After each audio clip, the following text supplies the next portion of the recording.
Hello friends, welcome to channel. So in today video we are going to cover another chapter from the unit second.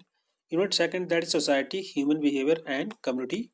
So that is समाज मानव व्यवहार और समुदाय. So यहाँ से हम लोग एक चैप्टर डिस्कस करेंगे आज यूनिट सेकंड से. So let's start. Before begin, this is all about me, and you can mail me for any query at this email address, and you can also join this telegram channel. इसकी जो link है that is mentioned in description box. So आप उस पर click करके direct इस Telegram channel को group को ज्वाइन कर सकते हैं, so that you will get all the important notification from the channel. Now let us start. So in today video we are going to discuss the development task during the life span of individuals. किसी भी individual के द्वारा पूरी life में from the birth to the death everybody have to perform some task like in the childhood, how to walk, talk and behave, and later over the period of time develop the different skills. और इसी प्रकार से पूरी life में आपको कुछ ना कुछ डिफरेंट टास्क परफॉर्म करने होते हैं. तो उन सभी को हम लोग डिस्कस करेंगे जो कि डिफरेंट थिंकर के द्वारा बताए गए, जैसे कि सिगमंड फ्रॉइड के द्वारा, यहाँ पर रॉबर्ट हवेगस्ट के द्वारा भी बताए गए. तो सभी के सभी जो टास्क हैं उन सभी को हम लोग डिस्कस करेंगे इस वीडियो के माध्यम से. जैसे कि आप पिक्चर में देख सकते हैं, फ्रॉम द 0 to 5 years बच्चा बात करना, चलना फिरना सीखता है. After that from the 6 to 11 years, and how to talk, how to behave right with your friends and colleagues. And in 18 to 13 to 18 years, going to the college, university, and develop some skills and calculation, reading skill, ये सभी की सभी skills develop होती हैं. And over the period term, then from the 19 to 29, in the age of this, they interact with the opposite gender, opposite sex, and talk with each other and live together. So all these things they have to perform from the 19 to 29 year. And after that 30 to 60 years, it is a mature age, and in this they people get married, and then they live together with the life partner also, and to perform some duty for the children. And so ये सभी के सभी work किए जाते हैं. After the 60 years of age, they have to maintain the health and mental wellbeings, ये सभी के सभी. सो सभी के जितने डिफरेंट टास्क होते हैं जो कि ये लोगों के द्वारा किए जाते हैं, जैसे कि यहाँ पर आप देख सकते हैं, walking and development the fundamental skills, reading, writing, calculation, and achieving new and the more mature relation with the age mates. अपने सेम एज के लोगों के साथ दोस्ती करना, फ्रेंडशिप करना, एक मेच्योर रिलेशन बनाना. प्रिपेयरिंग फॉर द मैरिज, शादी के लिए तैयार होना. उसके बाद how to learn to live with the marriage partner, अपने मैरिज पार्टनर के साथ रहना, उसको सीखना. Because it is not easy to live with the other after the marriage. So एक भी टास्क होता है, we have to perform, everybody have to perform.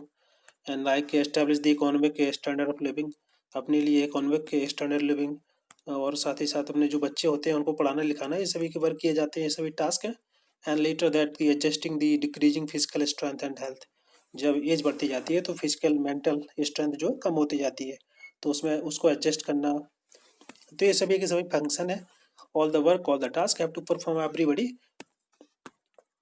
So now, so this development task introduced by the Robert Haveghurst. So this is very difficult name, so हम यहाँ पर केवल Robert का नाम लेंगे. ओके. सो इनके द्वारा बताया गया, according to him, a development task is one that arise predictably and constantly. मतलब ये डिफरेंट डेवलपमेंट टास्क हैं जो कि अराइज होते हैं प्रिडिक्टिबली, मतलब हमको पता होता है. फॉर एग्जाम्पल, बच्चा है, जब उसकी एज 5 year है, आफ्टर दैट जब वो कॉलेज जाएगा, यूनिवर्सिटी जाएगा, तो उसको पता है क्या क्या उसको करना है, डिफरेंट स्किल्स को डेवलप करना है. तो दैट इज प्रेडिक्टिवली, हम प्रेडिक्ट कर सकते हैं कि आपको आगे क्या करना है, कौन कौन से टास्क आप परफॉर्म करेंगे over the period of time. And constantly, ये जो टास्क हैं आपको लगातार करने पड़ते हैं about a certain period in the life, अपनी लाइफ में. Furthermore, he visualize development task as the midway between the individual need and the social demand. जैसे कि हमारी जो नीड होती हैं, बायोलॉजिकल नीड्स, उस उन सब के जो टास्क हैं वो तो सीखना ही सीखना है आपको, साथ साथ सोशल डिमांड को ही पूरा करना है. जैसे कि जिस समाज में आप रहते हैं, जिस कम्युनिटी में आप रहते हैं, वहाँ के जो नॉर्म्स हैं, जो कस्टम्स हैं, उन सभी को आप लर्न करते हैं, उनके अकॉर्डिंग आप चलते हैं. तो ये बेसिकली जो डेवलपमेंट टास्क है क्या है, एक मिडवे है किसके बीच में, individual need and the social demand. So अगर आप ये जो डिफरेंट टास्क हैं अगर आप कर पाते हैं, if you are able to fulfil these task and you able to perform this task, then it lead to the person happiness. अगर आप ये सभी टास्क कर पाएंगे तो आप खुश रहेंगे। एंड अगर आप failure to the lead happiness, अगर आप ये सभी के सभी टास्क परफॉर्म नहीं कर पाते हैं, if you are unable to perform this task, then lead to the unhappiness in the individual and disapproval by the society. समाज के द्वारा भी बहिष्कार होता है, लोगों के द्वारा भी कुछ बोला जाता है कि that you are the abnormal, something like that. So कुछ करेक्टरिस्टिक्स यहाँ पर विशेषताएं हैं जो कि डेवलपमेंट टास्क की होती हैं, जैसे which is based on the aspirations और नीड ऑफ द सोसाइटी। जो सोसाइटी, जो समाज है, उसकी जो ज़रूरतें हैं उनको पूरा करना, एस्पिरेशन जो इच्छाएं, इन सभी को पूरा करना उस पर बेस्ड होती है। एंड जैसे कि हर एक सोसाइटी का कल्चर जो होता है उसकी कुछ नॉर्म्स होती हैं। Everybody has to perform all these norms and you have to every society expect its member to follow these norms, and these norms are the term of certain essential skills के लिए कुछ जो ज़रूरत skills हैं and कुछ mastery over the skills होनी चाहिए, तभी आप ये सभी के सभी टास्क परफॉर्म कर पाएंगे, so that you will feel the happy. And if you unable to perform all this task then they lead to the unhappiness.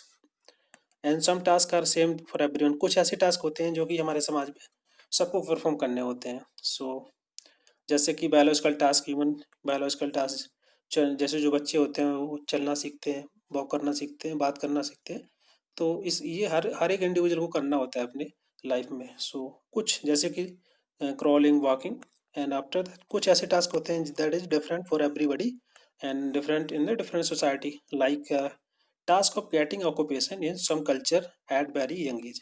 मतलब कुछ कल्चर में ऐसा होता है कि लोग जल्दी कम उम्र में ही काम करना स्टार्ट कर देते हैं। They got some occupations, they start working and earning the money. और कुछ ऐसे कल्चर कहीं कहीं पर, कुछ जैसे डिफरेंट कंट्री हैं जहाँ पर लोग 30 ईयर के बाद या जॉब स्टार्ट करना शुरू करते हैं, कहीं पर जल्दी स्टार्ट कर देते हैं। So there is that something different culture, so you have to perform different task in according to the society. So the task in different age level depend upon the person and the society he live in। जैसे कि लोग, आप जिस प्रकार की आप society में रहते हैं, जैसे आपके आसपास लोग हैं, उसके आधार पर भी आपकी एज के अनुसार भी आप डिफरेंट टास्क परफॉर्म करते हैं। तो ये कुछ इंपॉर्टेंट विशेषताएं थी, कैरेक्टरिस्टिक थी। Source of development task. Development task के कुछ इंपॉर्टेंट सोर्स हैं, मतलब कैसे, कहाँ से ये जो अराइज होता है कि आपको कुछ परफॉर्म करना है। सो बायोलॉजिकली, ये तो बायोलॉजिकली होता है, जैसे कि लर्न टू वॉक, चलना फिरना, बात करना, अच्छे से बिहेव करना, ये तो सब नेचुरली बायोलॉजिकली होता है। And accepting with the opposite sex during the adolescent age and monopositive during the middle age. तो ये जो वर्क हैं, बातचीत करना एंड टॉक, वॉक, बिहेव, ये सभी बायोलॉजिकली होते हैं। एंड कुछ साइकोलॉजिकली होते हैं, मेंटली, कि जैसे आपको कुछ एक्शन, कुछ आपको टास्क दिया जाएगा, you have to perform in that way. So इसमें ये साइकोलॉजिकली भी होता है। कुछ सोशोलॉजिकली होते हैं, जैसे समाज के कुछ नॉर्म्स हैं उनको आपको परफॉर्म करना होता है, जैसे कि minimum age for the marriage, शादी परफॉर्म करना, ये सभी के सभी एग्जाम्पल होते हैं सोशोलॉजी के। Sigmund Freud stage of development. Sigmund Freud के बारे में मैंने बताया था आपको पहले ही। He was very famous psychologist, और इनके द्वारा साइको सेक्सुअल थ्योरी भी दी गई थी। और इसके इसके अलावा मैंने आपको बताया था कि सेगमेंट फ्रॉड के द्वारा ही बताया गया था कि हमारे जो मन की 3 अवस्थाएं होती हैं, conscious mind, subconscious and the unconscious mind, वो किस प्रकार से जुड़ी होती हैं id, ego and superego activity से।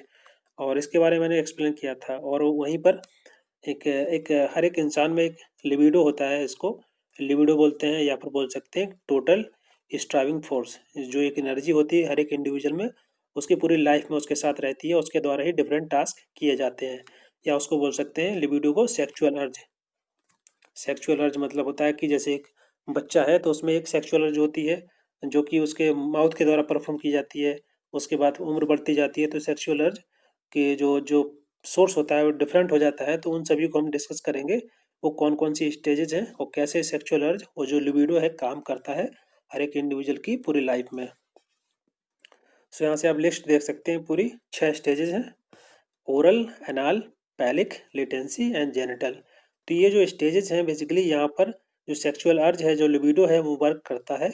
जैसे कि ओरल का मतलब है यहाँ पर जो बच्चा जन्म लेता है और 2 साल तक बच्चा, उसकी जो प्लेजर जो सोर्स होता है, जो लिबिडो उसका वर्क करता है, जो एनर्जी जो होती है उसकी, that is perform by the mouth. उसको सक करने में, बाइट करने में, या ब्रेस्ट फीडिंग करने में उसको मज़ा आता है, that is the source of pleasure, इसलिए उसको बोला गया ओरल, माउथ से। एंड उसके बाद है उम्र 2 से लेकर 4 साल तक, that is the source of अनाल। अनाल मतलब होता है, हिंदी में बोलते हैं इसको गुदा, एंड इसके मतलब डिफेकेट करने में, उसको बच्चे को पोटी करने में, that feel the pleasure. So the pleasure source कहाँ है उसका, अनाल में है। एंड उसी टाइम पे टॉयलेट ट्रेनिंग की जाती है, उसको सिखाया जाता है। एंड नेक्स्ट है, and in the age of 4 to 5 years, 4 से लेकर 5 साल तक जो बच्चा है उसका जो प्लेजर सोर्स है दैट इज जेनिटल। इसी उम्र में जो बच्चा होता है वो अपोजिट जेंडर की तरफ अट्रैक्ट होना शुरू हो जाता है। एक मेल चाइल्ड का फीमेल की तरफ attraction and the female child का मेल की तरफ अट्रैक्शन डेवलप होता है।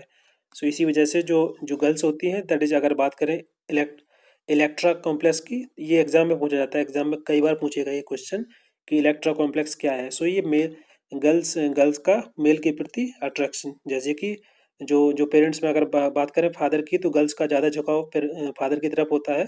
एंड उसी प्रकार से जो बच्चा जो बॉय है उसका जो झुकाव होता है मदर की तरफ, उसको उसको बोलते हैं ऑडिपस। तो ये आप अच्छे से याद कर लीजिए, एग्जाम में पूछा जाता है दोनों टर्म। इलेक्ट्रा कई बार पूछा गया है, इलेक्ट्रा क्या है, तो ये क्या है, गर्ल्स का जो अट्रैक्शन है for the father, and Oedipus है बॉय का attraction for the mother and female. तो ये डेवलप होता है 4 साल से 5 साल की उम्र में, जेनिटल इसको, या इसको जो नाम दिया गया है पैलिक। उसके बाद नेक्स्ट स्टेज है 6 to puberty। 6 puberty मतलब आप बोल सकते हैं 6 से लेके 12 13 साल या 15 साल तक। सो ये जो ये स्टेज होती है, that is the next stage called is latency. इसमें बेसिकली क्या होता है, इसको बोल सकते हैं स्कूल एज, जहाँ पर जो बच्चे होते हैं स्कूल जाना स्टार्ट कर देते हैं, तो उनके उनके अंदर जो सेक्सुअल अर्ज होती है, प्लेजर सोर्स जो होता है, वो सेक्सुअल अर्ज होने लगती है इस समय, तो वो धीरे धीरे सप्रेस हो जाती है, सब्लिमेट हो जाती है इनटू स्पोर्ट्स एंड हॉबीज। मतलब उनके द्वारा डिफरेंट स्पोर्ट्स वगैरह हॉबी परफॉर्म करना, डिफरेंट स्किल्स को लर्न करना कॉलेज स्कूल में, तो जो सेक्सुअल अर्ज होते हैं हो जाती है, वो सप्रेस हो जाती है। तो ये इसे बोलते हैं लेटेंसी स्टेज। एंड नेक्स्ट है प्यूबर्टी टू ऑनवर्ड, मतलब 15 साल 13 साल से लेके टिल द डेथ, एक जेनाइटल। जेनाइटल स्टेज में जो सेक्सुअल अर्ज होती है, that is attraction toward the opposite gender, जैसे कि मेल का फीमेल की तरफ और फीमेल का मेल की तरफ, ये जो अट्रैक्शन है हमेशा रहता ही रहता है, इसलिए इसको जेनाइटल स्टेज बोला जाता है। So next theory which is given by the Piaget, और इनके द्वारा एक कॉग्निटिव डेवलपमेंट थ्योरी दी गई। इन्होंने बताया कि जो बेसिकली इंसान का जो दिमाग है कैसे डेवलप होता है, उसकी थ्योरी यहाँ पर दी गई थी, और उन्होंने 4 स्टेजेस बताई थी डिफरेंट एजेस ग्रुप में, जैसे कि जन्म से लेके 2 साल तक की जो डेवलपमेंट स्टेज होती है कॉग्निटिव की, इंटेलेक्ट की, हमारे माइंड की, दैट इज उसे बोलते हैं सेंसरोमीटर। उसके बाद उन्होंने बताया कि 2 साल से लेकर 7 साल तक, from the age 2 to 7, the stage that is called age preparational mode. And उसके बाद 7 से लेकर 11 ईयर तक, that is called the concrete operational, and the from the 11 to the adulthood, that is called formal operation. तो इनके बारे में discuss करते हैं, क्या इनकी विशेषताएं हैं, कैसे जो डिफरेंट स्टेजेस में कैसे वर्क करती हैं। सो देख सकते हैं आप यहाँ 0 से लेकर 2 साल तक जो बच्चा होता है इन दी सेंसरोमीटर सेंसरोमोटर स्टेज, इसमें जो बच्चा होता है वो आसपास के एनवायरनमेंट से इंटरेक्ट करना स्टार्ट कर देता है। जैसे कि देख सकते हैं आप, उसको कुछ दिखाया जाता है तो वो उसको देख करके या उसको फील कर करके उसको से आप देख सकते हैं different characteristics like touching, looking and hearing, इन सबको देख करके वो सेंस करना स्टार्ट करता है। And he start recognizing object permanence, कोई ऑब्जेक्ट प्रेजेंट है तो उसको रिकॉग्नाइज करना स्टार्ट करता है by touching, by looking, by hearing. And उसके बाद सेकंड स्टेज थी that is pre operational stage. इसमें जो बच्चा होता है that is begin to represent the world symbolically. Basically जैसे अगर हम बात करें 2 से लेकर 6 से 7 साल की उम्र के बीच में जो बच्चा होता है टॉय से खेलना स्टार्ट करता है, और वो अपना एक अपनी दुनिया बना लेता है, और जो डिफरेंट जो टॉय के साथ खेलता है उसकी एक अपनी छोटी दुनिया होती है, सिम्बॉलिकली वो एक अपनी दुनिया क्रिएट करता है, उसको बोलते हैं प्री ऑपरेशनल स्टेज। उसका बाद होता है कंक्रीट ऑपरेशनल स्टेज। इसमें जो बच्चा होता है 7 साल से लेकर 12 साल तक स्कूल जाना स्टार्ट कर देता है, और वो डिफरेंट रूल्स रेगुलेशन सीखता है, ये सभी के सभी उसको बोलते हैं कंक्रीट ऑपरेशनल स्टेज। उसका आता है formal operational stage, that is the adolescent that can transcend the concrete situation, think about the future. मतलब इस उम्र में जो लोगों की समझ है धीरे धीरे डेवलप हो जाती है, और अपनी फ्यूचर के बारे में और डिफरेंट स्किल्स को लर्न करना और आगे के फ्यूचर के बारे में सोचना, ये सभी की सभी चीज़ें होती हैं फॉर्मल ऑपरेशन स्टेज में। तो ये पायगट के द्वारा कुछ इम्पोर्टेंट इंटेलेक्चुअल और दी कॉग्निटिव डेवलपमेंट थ्योरी दी गई है। आई होप आपको समझ में आया होगा। नाउ नेक्स्ट यहाँ पर हम देखेंगे स्टेज ऑफ डेवलपमेंट, जिसके बारे में मैंने बताया था कि रॉबर्ट हैविगर्स्ट के द्वारा कुछ डेवलपमेंट स्टेज दी गई, जैसे कि infancy and the early childhood, that is in the age of 0 to 5 year, इसको बचपन और प्रारंभिक बचपन बोलते हैं। इसके बाद मिडिल चाइल्डहुड, जो कि 6 से लेकर 12 साल तक होता है, from the age to 6 to 12 year. And later adolescence is from 13 to 18, 13 से लेकर 18 साल तक किशोरावस्था बोलते हैं इसको। एंड उसके बाद अर्ली अडल्टहुड, 19 साल से लेकर 29 साल तक, from the age of 19 to 29 year. And the fifth stage, that is middle stage, that is called age from 30 to 60 year. And after 61 to above, that is called age later maturity age, परिपक्वता का समय बोलते हैं इसको हिंदी में। सो इनके द्वारा different work perform किए जाते हैं, टास्क परफॉर्म किए जाते हैं, जैसे कि आप देख सकते हैं from the age to 0 to 5 years, walk करना, टॉक करना, ये सभी चीज़ें सीखना, और साइको सोशल स्टेबिलिटी अचीव करना, relate oneself emotion to the parents, parents के साथ इमोशंस को डेवलप होने लगते हैं बच्चों में, एक उनके प्रति आकर्षण होने लगता है पेरेंट्स के प्रति। एंड जो सिबलिंग्स हैं, जो भाई ब्रदर हैं आसपास अपने नेबर्स में, उन सभी के साथ एक इमोशनल अटैचमेंट होने लगता है। And also to control the elimination of the body waste. एंड ये जो बच्चों के द्वारा परफॉर्म किए जाते हैं 0 से लेकर 5 साल तक। सही जगह डेफिकेशन करना, ये सभी के 0 से 5 ईयर तक रहता है। उसके बाद फिर 6 to 12 year, learning physical skills necessary for the attending games, like game खेलना, बच्चों के साथ कॉलेज जाना, ये सभी के साथ डिफरेंट स्किल सीखना, जो हॉबीज़ होती हैं उनको परफॉर्म करना, involve in different activity like reading skills, writing, calculating, ये सभी के सभी डेवलपमेंट जो स्टेजेस होती हैं इसमें 6 से लेकर 12 साल तक, from the 6 to 12 year. Personal independence attitude develop करना toward social group institutions, and learning appropriate masculine and the feminine social role, जो भी लड़के लड़कियों के जो भी रोल होते हैं उनको धीरे धीरे अडॉप्ट करना, उनको सीखना सेपरेटली। एंड एज ऑफ 18-30, 13 से लेकर 18 साल तक, इसमें बच्चों के द्वारा न्यू चीज़ें अचीव करना, मेच्योर रिलेशन बनाना विद द एज मेट और the with the opposite sex, and accepting one's physique and the using the body effectively, ये जो 18 साल से लेके 13 साल से 18 साल तक होता है। And achieving emotional independence to the parents and the other adults, मतलब अपने माँ बाप से थोड़ा सा अलग होना। जब स्टूडेंट कॉलेज जाते हैं, यूनिवर्सिटी जाते हैं, तो थोड़ा अटैचमेंट कम हो जाता है पेरेंट्स से। And the preparing for the marriage and the family, इसी उम्र में 18 साल के आसपास ही people start preparing for the marriage and family life. And from the 19 to 29, selecting the life partner, शादी के लिए सेलेक्ट करना लाइफ पार्टनर को, उसके साथ रहना और रहने के लिए, that is learning to live with marriage partner, and getting start for the occupation, कोई वर्क, कोई जॉब के लिए तैयार होना, और इस सभी जो फंक्शन है that is perform by the age of 19 to 29, और शादी। And after that starting the family responsibility, उठाना जो भी रिस्पॉन्सिबिलिटी होती है after the birth of the child. तो ये सभी के सभी यहाँ पर परफॉर्म किए। और 30 to 60 ईयर तक जो एडल्ट सिविक और सोशल रिस्पॉन्सिबिलिटी होती है उनको परफॉर्म करना, बच्चों को टेक केयर करना, ये सभी के सभी बच्चों को स्कूल भेजना, और जो भी उनकी इकोनॉमिक रिस्पॉन्सिबिलिटी उनको परफॉर्म करना। And after the age of 60, 60 साल के बाद अपनी जो फिजिकल स्ट्रेंथ, मेंटल स्ट्रेंथ जो डिक्रीज होने लगती है उसको एडजस्ट करना, उसको कंट्रोल करना, तो ये सभी के सभी वर्क होते हैं।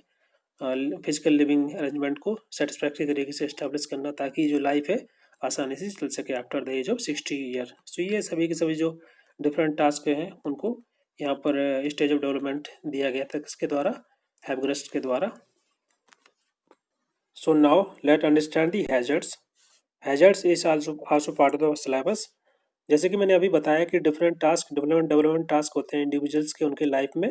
तो इसके अलावा कौन कौन से हैजर्ड्स जो होते हैं वो कि किसी इंडिविजुअल को, उसकी पर्सनालिटी को, उसको डिफरेंट तरीके से अफेक्ट कर सकता है। तो कौन कौन से हैजर्ड होते हैं, जैसे कि इन्वायरमेंटल हैजर्ड्स, साइकोलॉजिकल हैजर्ड्स, तो ये सभी को हम डिस्कस करते हैं अभी। हैजर्ड्स बेसिकली क्या है, हम अंडरस्टैंड करें तो hazards basically is the agent that can cause harm और द डैमेज टू ह्यूमन। किसी भी ह्यूमन या प्रॉपर्टी या फिर एनवायरनमेंट को डैमेज करने वाला एक ऐसा एजेंट जिसको हैजर्ड बोला जाता है, या you can say a condition with the potential to cause injury, एक ऐसी कंडीशन जिसमें इतना पावर, जितनी ताकत होती है, इसकी वजह से इलनेस आ सकती है, कोई इंजरी हो सकती है, या फिर कोई individual person that can also get the death and damage और लॉस ऑफ इक्विपमेंट और प्रॉपर्टी और मिशन और डिग्रेडेशन, मतलब कोई भी एक चीज़ है वो अफेक्ट हो सकती है, that can that got the illness और इंजरी, सो उसको हैजर्ड्स बोला जाता है। जैसे कि टेक्नोलॉजिकल हैजर्ड्स या एंथ्रोपोजेनिक लोगों के द्वारा, इंसान के द्वारा हैजर्ड्स, नेचुरल हैजर्ड्स जैसे नेचुरल कैलेमिटी आना, ये सभी के सभी नेचुरल हैजर्ड्स कहलाते हैं, स्टॉर्म आना। सो यहाँ पर कुछ दो इम्पोर्टेंट हैजर्ड्स हम डिस्कस करेंगे जो कि इस चैप्टर के लिए इम्पोर्टेंट है। पहला है साइकोलॉजिकल हैजर्ड्स। साइकोलॉजिकल हैजर्ड्स का मतलब होता है कि ऐसा hazards that can affect the mental wellbeings, इंसान की जो मेंटल वेलबींग है उसको उसको अफेक्ट करता है, and mental health of any individuals. So mental health और मेंटल वेलबींग को अगर कोई अफेक्ट करता है उसको बोलते हैं साइकोलॉजिकल हैजर्ड्स। एनवायरमेंटल हैजर्ड्स क्या होता है कि जैसे कि अगर हम बात करें एनवायरमेंटल हैजर्ड्स में बहुत सारी चीज़ें आ जाती हैं। बायोलॉजिकल हैजर्ड्स, केमिकल जो टॉक्सिक केमिकल्स जो फैक्ट्री से निकलते हैं, डिफरेंट मिल से निकलते हैं, ये सभी के सभी एनवायरमेंटल हैजर्ड्स में आते हैं। इसकी वजह से जो ह्यूमन एक्टिविटी होती है या नेचुरल जो प्रोसेस होते हैं वो अफेक्ट होते हैं, and also impact the health of expose object person. जैसे कोई एक इंसान किसी फैक्ट्री में काम कर रहा है तो दे ही और she will also get the affected mentally और फिजिकली। सो ये सभी के सभी कहलाते हैं environmental hazards. So I hope आपको समझ में आया होगा हैजर्ड्स के बारे में। दो ही इम्पोर्टेंट है, एक साइकोलॉजिकली, एक एनवायरमेंटल। सो अगर एग्जाम में पूछा जाता है तो आप इजीली इसको मार्क कर सकते हैं, राइट। सो आज के वीडियो में इतना ही। आई होप आपको ये वीडियो पसंद आया होगा। Then please like, share and subscribe, और अपने दोस्तों के साथ ज़रूर शेयर कीजिए इसको, और साथ ही साथ कमेंट जरूर कीजिए, बिकॉज आप जो कमेंट करते हैं that is the only motivation for me. और ये सभी वीडियो बनाने में बहुत समय लगता है। सो एटलीस्ट आप अगर भी इस वीडियो को देखते हैं तो आप कमेंट जरूर कीजिए कि आपको वीडियो कैसा लगा और क्या इसमें इम्प्रूवमेंट करने की ज़रूरत है। सो आज के लिए इतना ही। Thank you very much.